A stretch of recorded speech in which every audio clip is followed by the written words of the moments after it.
Stop. You haven't subscribed to the channel yet. Subscribe now. We have new stories every day. Now, let's go.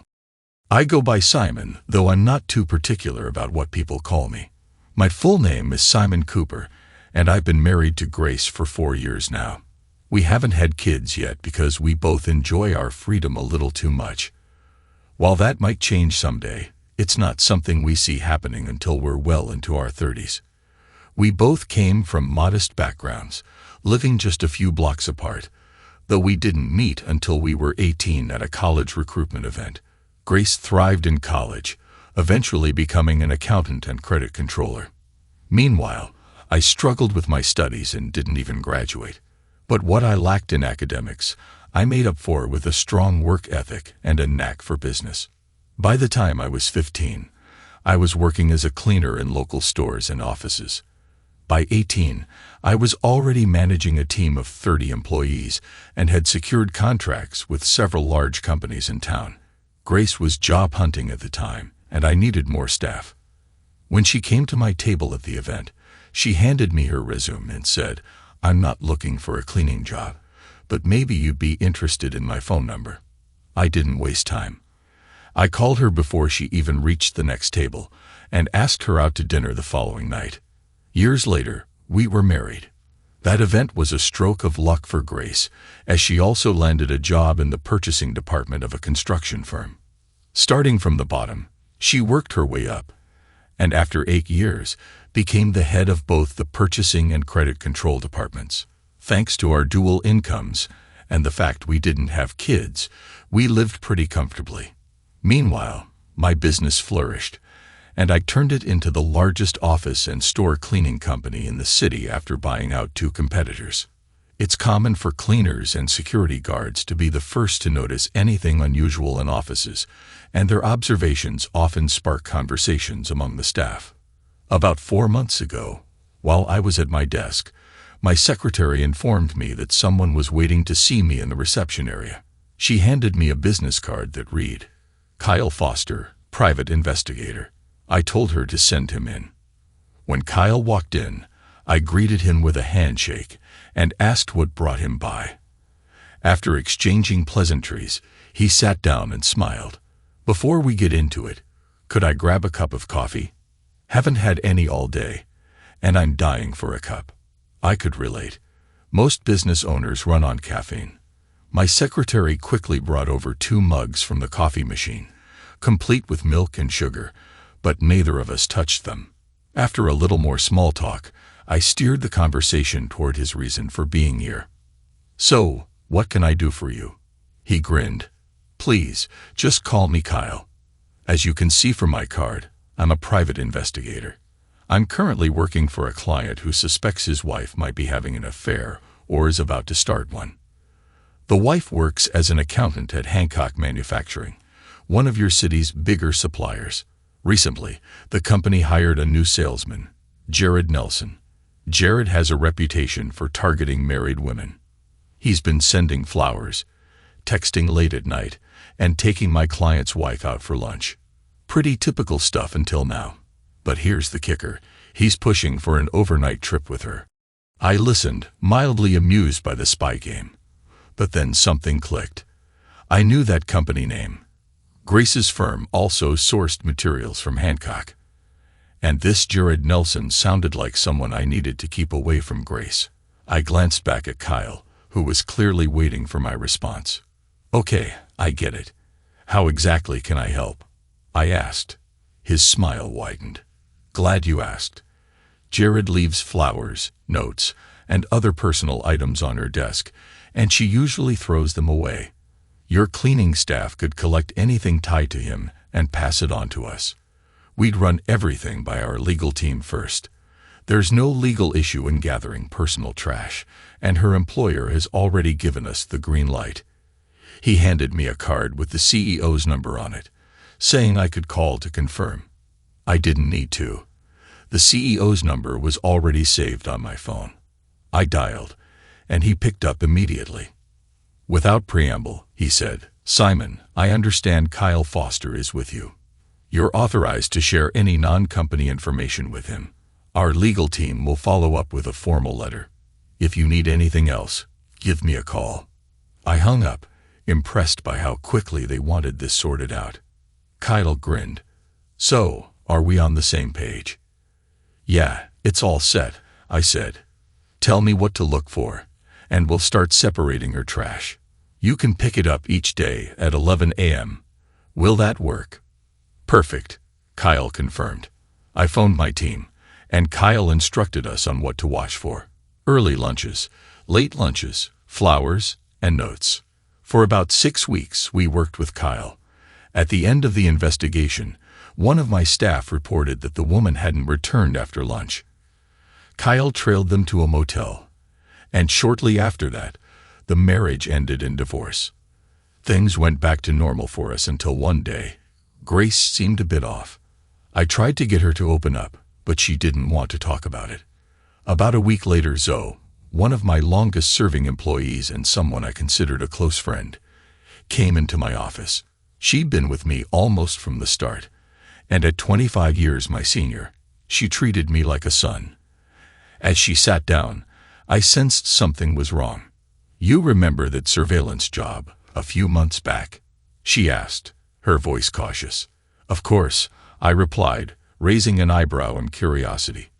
"Well," she hesitated, "I work in the same office as your wife now, and I'd noticed something. The man we were keeping an eye on has been stopping by her office. I saw a big bouquet of flowers on her desk, and she took them with her to lunch. Here's the card that came with them." She handed me the card, and as I read it, my heart sank. "Dear Grace, thank you for helping me renew my contract with your company. I can't tell you how much I appreciate it.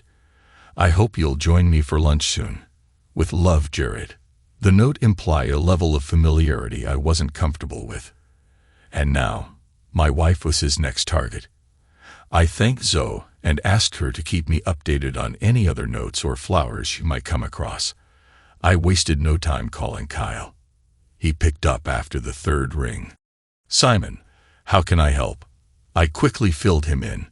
Zoe, one of my staffers who worked on the previous investigation, now works in Grace's office. She just told me that Jared Nelson has started paying her visits, taking her out to lunch, and sending flowers. I've got a card from him right here. Kyle took a deep breath. "You're not the only one dealing with Jared. You're actually the third husband involved. Would you be interested in joining forces with the others?" "Absolutely," I replied. "What's the next step?" Kyle suggested a meeting with the other husbands at 2 p.m. "Can you come by my office? We'll get the paperwork sorted and exchange any relevant information." I agreed and arrived at his office at 1:55 p.m. sharp.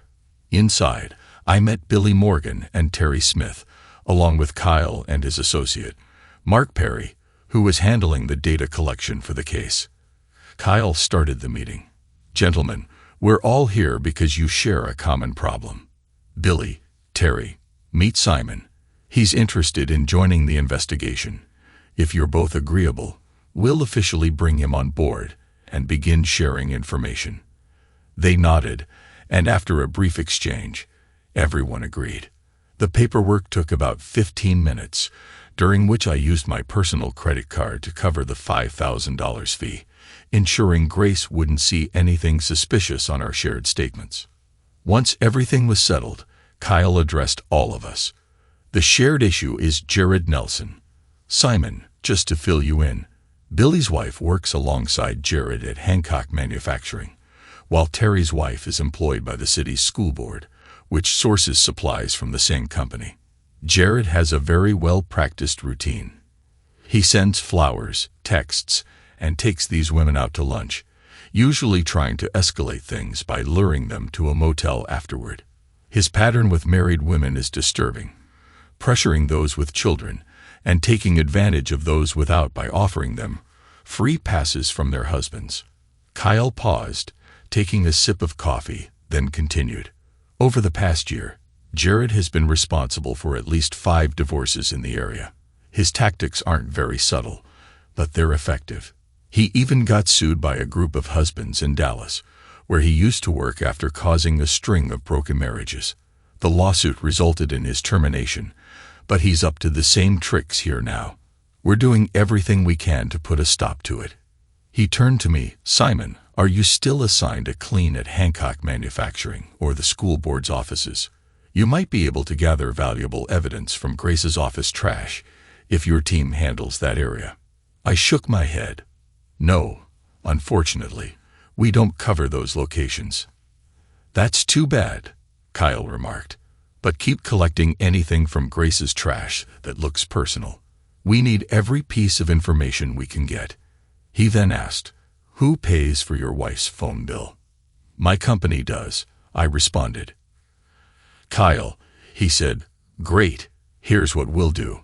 We'll need to access her phone records to see who she's been texting and calling. Just fill out this authorization form, and it will grant us permission to monitor her phone. You'll also need to scan this QR code on her phone. Once you do, a program will install itself discreetly and begin transmitting all her calls, messages, emails, and chats to our server. Jared tends to avoid using landlines because it's too easy for spouses to answer accidentally. So most of his contact with these women happens on their cell phones. We wrapped up the meeting by exchanging phone numbers and creating a group for easier communication. It included me, Billy, Terry, Kyle, and Mark. The goal was to keep everyone informed and updated in real time. When I got home later that evening, Grace was already there, but she seemed a little preoccupied. She kept her phone close, which wasn't like her, and during our conversation, she seemed distant. When I asked about her day, she brushed me off, saying it was a long one, and that she felt tired. Then, at 9:30 p.m., much earlier than usual, she went to bed. I stayed up a bit longer, trying to shake the uneasiness that had settled in. Once I knew she was asleep, I went to search for her phone, but it wasn't in its usual spot. I made my way to the bedroom. I noticed a phone charger near the bed, and when I took a closer look, I found it tucked beneath Grace's pillow. There was no way I could retrieve it without waking her, so I went to bed, my mind swirling with unease. Luckily, in the middle of the night, she got up, giving me the perfect chance to scan the QR code, input the details, and return her phone without her noticing. The next morning, she wandered around the house aimlessly before heading to work, barely saying a word to me. If I hadn't spoken to her first, I doubt she would have said anything at all. Around 11:30 a.m., Mark called from Kyle's office. They had finished analyzing the initial data and he started to explain what they found. Grace had set up a new email account, apparently just for Jared. This gives us an advantage, Mark said. At first, we weren't sure how they were communicating, but now we know. We're working on accessing his emails as well. Jared's messages are relentless. He's been pushing Grace to spice up her life, suggesting she needed new experiences to reinvigorate your marriage. He even pressured her into sharing details of your love life, which he's now using against you. I felt a knot in my stomach as Mark continued.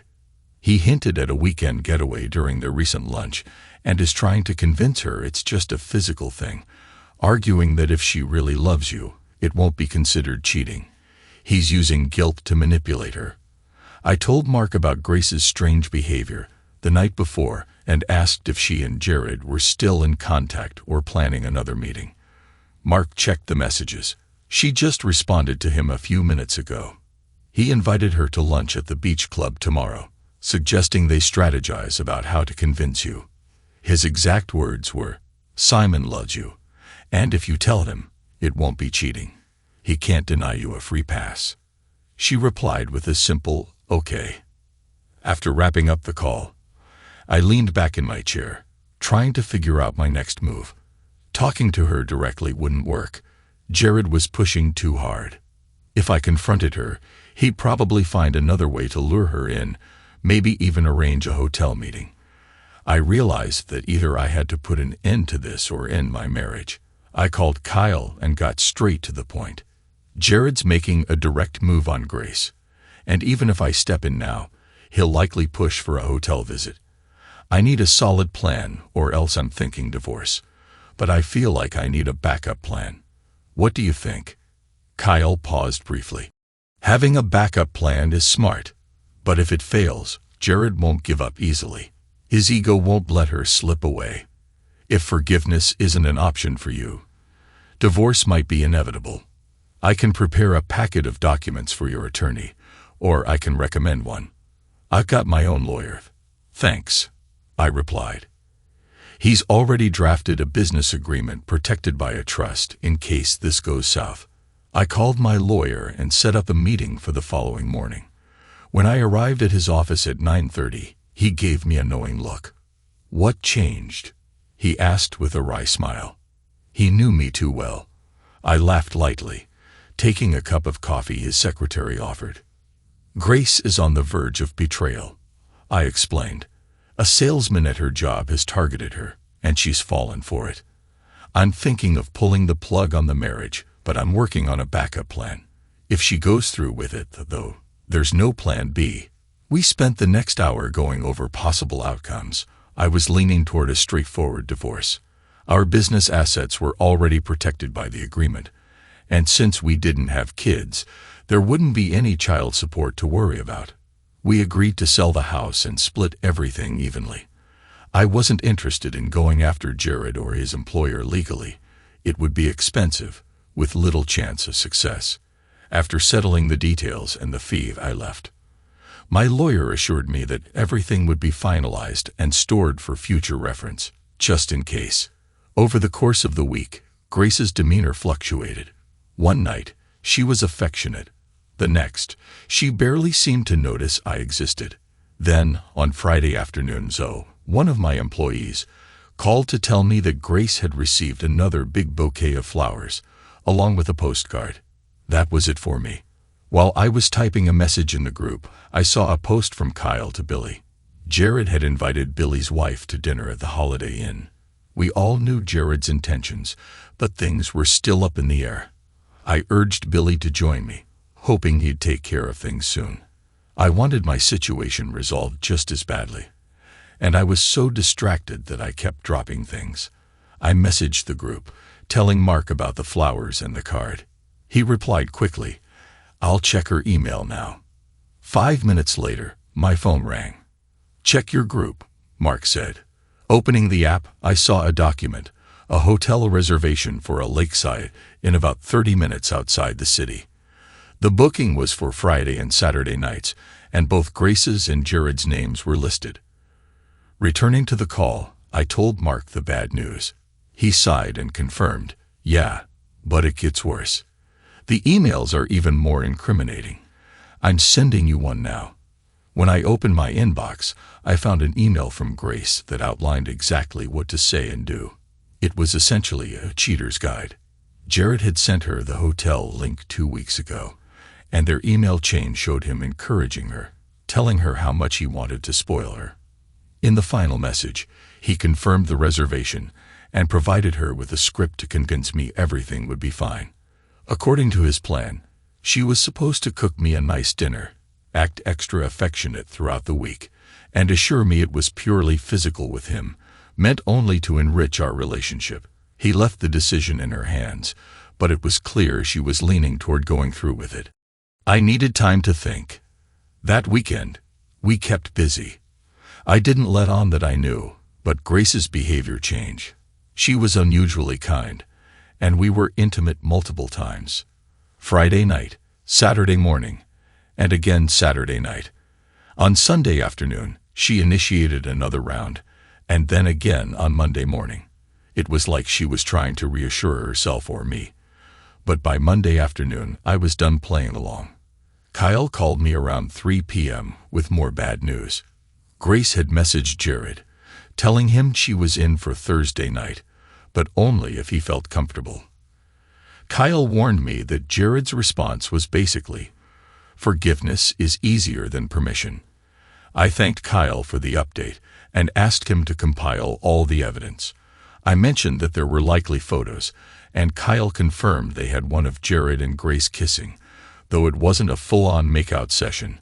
I told him to include everything in a folder and send it to my lawyer. I contacted my lawyer next, letting him know to expect the folder. We agreed to go over it during a meeting on Saturday morning. Nothing ruins breakfast quite like a divorce petition, I remarked dryly.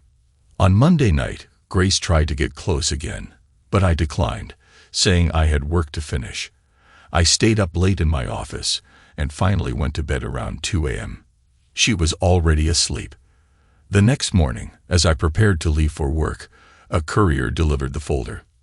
I opened it in my office, flipping through the evidence, emails, photos, and notes that revealed just how far things had gone. Jared had ruined at least 7 marriages in the past 18 months, and it seemed like ours was next. Just as I finished reading, Lauren, my secretary, walked in. I shared the entire story with her. Her face softened with sympathy, and for the first time, I saw her as more than just a colleague.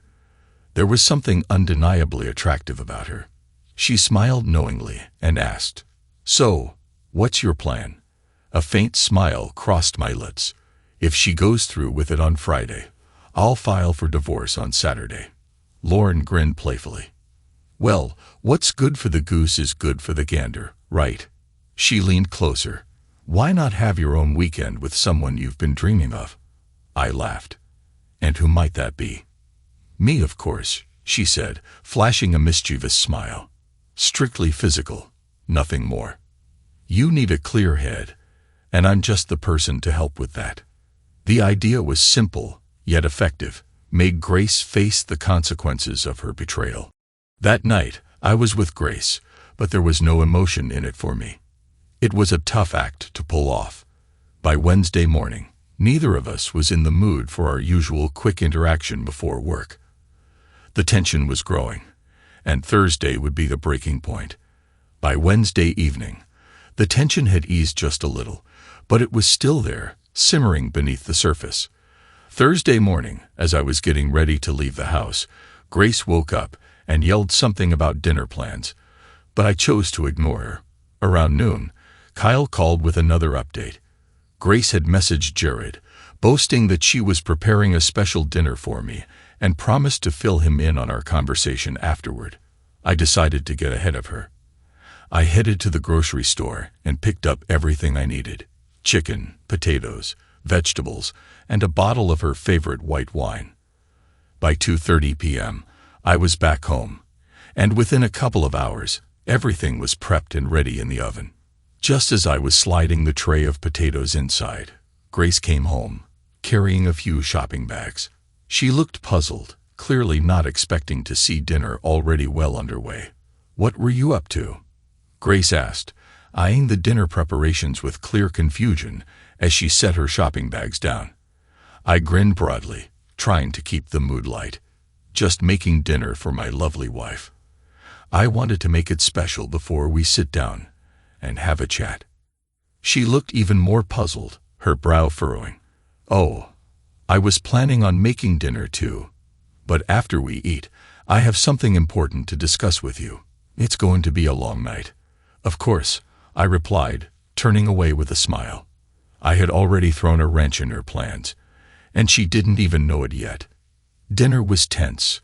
I kept the conversation flowing, deflecting any attempts to steer it toward anything personal. Grace tried to push the conversation in that direction a few times, but I urged her to enjoy the meal first. Once we were done, I decided it was time to take control of the situation. "Bring your wine to the kitchen. Let's talk in there," I suggested, nodding toward the kitchen table where I had discreetly placed a folder earlier. The letter, the evidence, everything she would need to see, was tucked under a couple of magazines. She followed me, still clueless about what was coming. I removed the magazines, revealing the printed document. "Grace," I began, "you know I love you, and I never want to hurt you. But we've been together for a long time, and I've come to realize something. My lack of experience has been bothering me, and it's become more apparent lately." Her eyes widened slightly, and I could see her trying to process where this was going. "My secretary, Lauren, well, she's been confiding in me, and I found myself drawn to her stories. They're captivating. I feel like I need to clear my head before we can fully commit to spending our lives together. So I'd booked a hotel for the weekend with her. It's just physical, a chance for me to blow off some steam and try out some new things I can bring back to our marriage. It doesn't change how I feel about you, and I'm telling you beforehand so it won't be seen as cheating."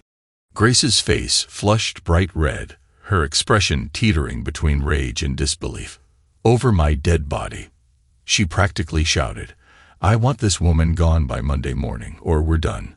Her reaction was exactly what I expected, and I couldn't help but laugh.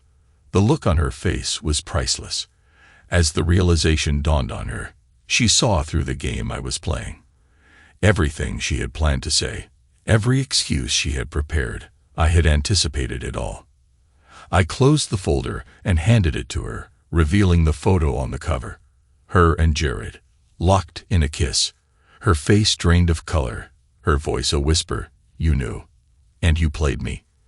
"Yes," I said calmly, my smile fading. "I knew." Your reaction is exactly how I would have responded if the roles were reversed. But unlike you, I didn't book a hotel.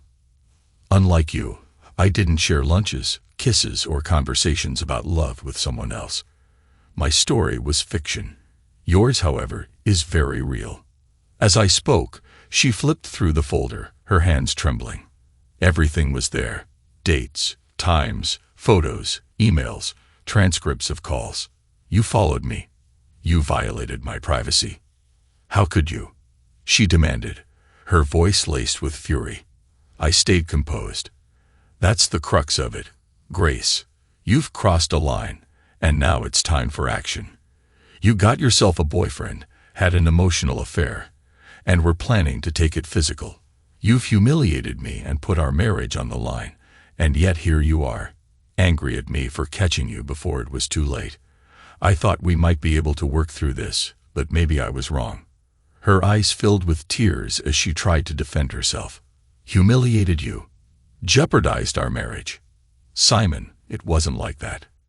It was separate from us. Separate from us," I repeated, incredulous. "That's straight out of the cheater's handbook. You told me earlier that if I had an affair, it'd be over your dead body. So why is it okay for you but not for me?" She opened her mouth to respond, but I raised my hand to stop her. "No, Grace, there's no such thing as a free pass. If you go through with this, it's cheating, and telling me in advance doesn't change that." Her gaze dropped to the floor, her voice barely audible. I can't deal with this right now. I need to be alone." Without another word, she turned and fled upstairs, taking the folder with her. I heard the bedroom door slam, and the lock click into place. I cleaned up the kitchen, my mind already spinning with what to do next. Kyle had set me up with a tablet that allowed me to monitor all of Grace's phone activity, so I sat down and logged in. Sure enough, she was messaging Jared. I scrolled through their conversation. Grace's latest message was filled with doubt. She told Jared she was worried someone might be watching them, that someone had copies of their messages. She even mentioned how I had made dinner for her that night, and how I seemed to know more than I was letting on. Jared's response was predictable. He told her not to worry, to just go through with the weekend as planned, and everything would be fine. He assured her that her feelings for him were real, and that they had to follow through with their plan. His desperation was almost palpable. Grace, however, was wavering. She told him that I was acting strange, that I seemed to have figured everything out. She admitted she was having second thoughts, that maybe this wasn't the right move. But Jared kept pushing, telling her that it wouldn't be cheating if I knew about it. He insisted it would only make her happier. I shut the tablet and turned on the TV, though my mind was elsewhere. I had already made up my mind to file for divorce, but I was torn between doing it now or waiting until they had actually gone through with it. I wanted to make sure she understood the consequences of her actions before I made any final decisions. I called my lawyer and filled him in. I dropped the bomb on her, I said, and she's planning to pack her bag and see how I'll react. I don't want to file for divorce until they've actually slept together, but I need her to know I'm serious. Is there any way we can push this? My lawyer, sharp as ever, had a suggestion. We could serve her a letter at her office tomorrow. making it clear that you know about the affair and that if she goes through with it, divorce proceedings will start the next morning. She'll get the message loud and clear. I agreed, thinking it over. It was the perfect way to demonstrate just how serious I was. Later that night, I checked the tablet again. No further messages between Grace and Jared. I decided to call it a night. When I reached the bedroom, I half expected the door to still be locked, but it wasn't. I walked in to find Grace lying in bed, her packed bag sitting against the wall. Seeing that bag sent a wave of emotions crashing over me. I didn't say a word. I just turned around and walked out of the room, heading straight for the guest bedroom.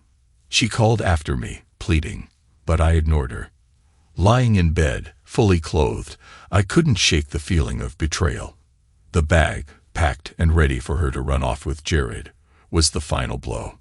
Tears welled up in my eyes, and I let them fall. I had lost something fundamental, and there was no coming back from that. The next morning, I heard her moving around downstairs. I stayed in the guest room, waiting until I heard the front door close.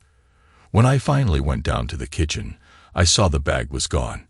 Grace had unpacked it and put everything away. She stood by the counter, her face drawn and anxious. My initial reaction was to lash out, but I held back. I suppose this breakfast is your way of showing me what kind of wife you'll be if you sleep with another man. But it doesn't matter. If you go through with it, we're done. She looked at me, her eyes pleading. But I didn't let her speak. I've already spoken with the lawyer, I continued, my voice firm. You'll be served with divorce papers tomorrow morning at the hotel. There's no turning back after that. If you come home tonight, we'll start counseling and try to rebuild. But if you leave with him, don't even consider coming back. Grace's face crumpled, but she said nothing. I glanced at her bag by the door. I assume the bag's already in your car. She turned away, confirming my suspicion. Without saying another word, Grace picked up her things and quietly left the house. The sound of the door closing echoed through the empty kitchen, leaving me standing alone in the silence. At least Grace finally understood the gravity of her actions. When I got to the office, Lauren took one look at me and said, "You look terrible." I gave her a weak grin. "And you look as stunning as ever." Before she could ask more questions, I added, "I have no idea how things will turn out." When I laid out my plan B, Grace flew into a rage. She said, "Only over my dead body." This morning, I packed my weekend bag. She's going to receive a letter soon, and we'll see if it rattles her. Lauren brewed more coffee and handed me a cup. I hope she realizes what she's doing. Surely she can't think this behavior is okay for her, but not for you. I offered her a sad smile and settled at my desk. The day felt unproductive, and right after 11, my phone rang. It was Grace, and she was crying. "Are you serious?" she sobbed. "Are you really going to divorce me?" It was clear she hadn't expected me to follow through. I didn't hesitate. "If you go through with it, it's a breach of our agreement. You'd divorce me if I cheated, right?" Her voice was barely audible, but she whispered, "Yes." "Will you come home so we can talk?" she pleaded. "I'll be there in 20 minutes, I replied and hung up. When I got home, I brewed some coffee, and the smell of the bacon she had cooked earlier still lingered in the air. I opened a window to air out the kitchen and sat down. 10 minutes later, Grace came through the door, holding an envelope from my lawyer in one hand and her weekend bag slung over her shoulder. She dropped the bag at the door, looking unsure whether to come to me or stay back. I poured the coffee and gestured for her to sit down. "So, are you still planning to go to the hotel?" I asked, watching her closely. Her face flushed. "How can you ask that after sending this?" She waved the letter from the lawyer. "Of course I'm not going. I love you. I want to be with you. I canceled everything. But do we need to fix our marriage, or am I still going to be served with divorce papers?" I studied her for a moment before speaking. "You'll only be served if you show up at that hotel. No hotel, no papers. But our marriage has been damaged, Grace. This is what's going to happen. First, you're going to call Jared in front of me, and I want to hear you end it. Then you're going to delete the personal email account you made for him. After that, you'll report everything to your boss and make sure Jared's banned from your office. Finally, we'll start counseling to figure out why this happened and how we can rebuild our trust." Just as I finished, her phone rang. It was Jared. She put it on speaker, and his frustrated voice came through. "Where are you, Grace? I'm waiting at the reception and can't wait any longer." Grace took a deep breath and said, "Jared, I'm home with Simon. He did something that made me realize what I was doing. If I go with you, it'll destroy my marriage. I'm sorry, but you're not worth it." Jared's anger was palpable. "You're a fool. Do you know how much time, effort, and money I've spent on you? And now you're backing out because you were a weak husband through a tantrum. Screw you," he shouted before hanging up. For the first time, Grace saw him for what he really was. It was not love or care. It was manipulation. She took a moment to gather herself and then began deleting the email account. It took longer than expected, but after an hour, it was gone. Not long after, her boss and the HR manager, Marvin Woods, showed up at our door. "Grace, we're aware of what happened today," her boss said. "To say we're disappointed is an understatement, but we're here to give you a chance to keep your job. Please tell us what happened." Grace took a deep breath and dabbed her eyes with a tissue. "About 3 months ago, Jared Nelson took over the AM Metals account I managed. He started with compliments, harmless things about my clothes and hair, but then it got personal. He began flirting, sending me gifts, and eventually asked me to dinner. I let it happen, and I started dressing provocatively to get his attention. Over time, he wore me down with his words, telling me Simon didn't deserve me, and then he convinced me to agree to a weekend with him. But Simon intervened with a letter from his lawyer, and it snapped me out of it. I told Jared I wasn't going. I've reported everything to HR, and I'm ready to move forward." Woods exchanged a glance with Grace's boss, and then nodded. "Thank you for your honesty, Grace. Yes, you made a significant error, but you're lucky to have this chance to keep your job.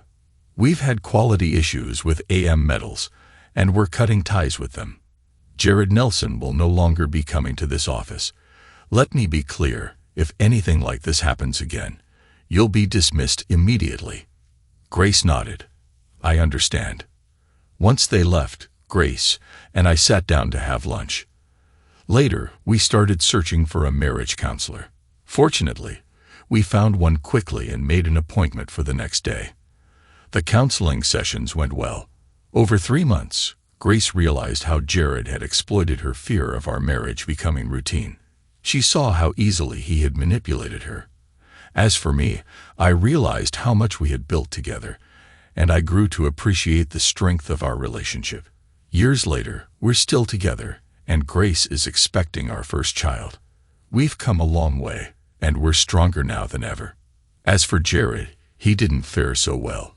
A few months back, he had a nasty fall at the local shopping mall, slipping down a flight of stairs in the parking lot.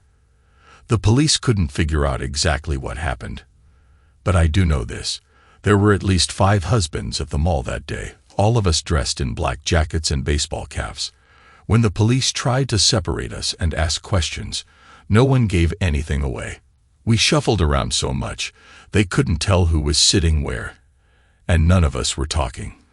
One thing's for sure, someone made sure Jared got what he deserved. But as for who, well, that's a secret none of us are ever going to share. Thanks to everyone who took the time to listen to today's stories. If you enjoyed it, please consider liking and subscribing if you haven't already. Feel free to share your thoughts on the events in the comments below. Take care.